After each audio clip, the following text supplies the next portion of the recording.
These days, it seems like the sense of excitement grows with every new royal arrival. But while the public fascination around royal babies is nothing new, the way they're revealed to the world has evolved over the years. Royal babies, until fairly recently, were always born at home, and so they may not be seen in public for some weeks after their birth. Quite often it wasn't until the christening, although still photographs of the Queen, for example, in her pram were released.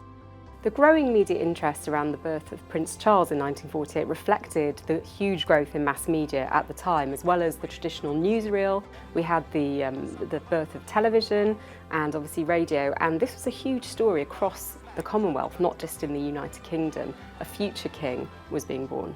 The joy which has followed the news of the birth of Princess Elizabeth's baby has been sincere and wholehearted. The first time we saw Prince Charles was after his christening in public, and I think it's very interesting that the Queen was given plenty of time and privacy to recover from giving birth, to get used to being a mother before having to present her baby to the world. Everything changed in 1982 when Princess Diana showed off the newborn Prince William to the waiting crowds just hours after giving birth. The births of William and Harry were groundbreaking in terms of the way royal births were presented and covered in the media in particular. I couldn't be more delighted. Very well, thank you. Marvellous. Excellent. Gone were the days of waiting for a handout image from the palace. Suddenly you had the princess, having just given birth, presenting her sons to the world in front of the Lindo Wing, and of course these images went global almost instantly. Granny was christened in this. Great Granny. There's lovely footage looking back at their christenings. Prince Harry's in particular, you see him with his mother Diana. William's a toddler running around causing chaos, playing with his cousin Zara. And I think these were beautiful scenes of a happy family, and that will have really resonated with lots of people around the world. There was huge interest in William and Harry as they were growing up, and a lot of this was to do with the fascination around their mother in particular, Princess Diana, and their parents' determination for them to have very normal upbringings. They wanted them to be able to go out and enjoy things like theme parks, fast food restaurants, and as a result they quite regularly got photographed. Another big departure for Diana was that she insisted on taking the boys on tour with her. So unlike the Queen, who when she was younger was forced to leave Princess Anne and Prince Charles at home for long periods of time while she was on official duties, Charles and Diana were quite determined that the boys would be with them as much as they possibly could. And with the arrival of Prince William's own children, these steps would once again become the focus of the world's media. William and Kate followed Diana's example by having their children at the Lindo Wing of St Mary's Hospital in Paddington.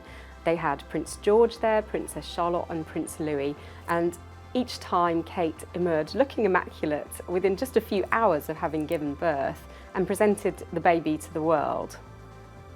I've covered all three births at the Lindo Wing, and each has been a really magical occasion. With George in particular, there was huge excitement because he was going to be the first of William and Kate's children to be born, and there were people who camped out for weeks in advance, just desperate to get a glimpse of the baby, but also of the couple. Very emotional. Yeah, it's very emotional. It's such a special time. I think any parent, I think, will probably sort of know what this feeling feels like. So it's Very special. Having seen Prince George presented to the world outside the Lindo Wing, it was wonderful a couple of years later to see him toddling along with his father to go meet his sister, Princess Charlotte, and then again just a couple of years later, Charlotte and George, and Charlotte with some fantastic waving for the cameras, going along to meet Prince Louis. And as a royal correspondent, it was just a wonderful, happy moment to take in.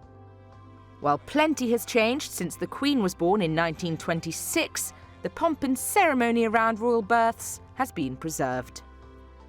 The royal family is all about tradition, and it's an ancient institution, so it's only right that they would want to preserve some of the traditions surrounding royal births. One of these is that births are traditionally announced on a document that stands on an easel outside Buckingham Palace, and this gives the details of the baby's weight, the time of birth, the condition of the mother and child, and also some details of the medical team that assisted with the delivery.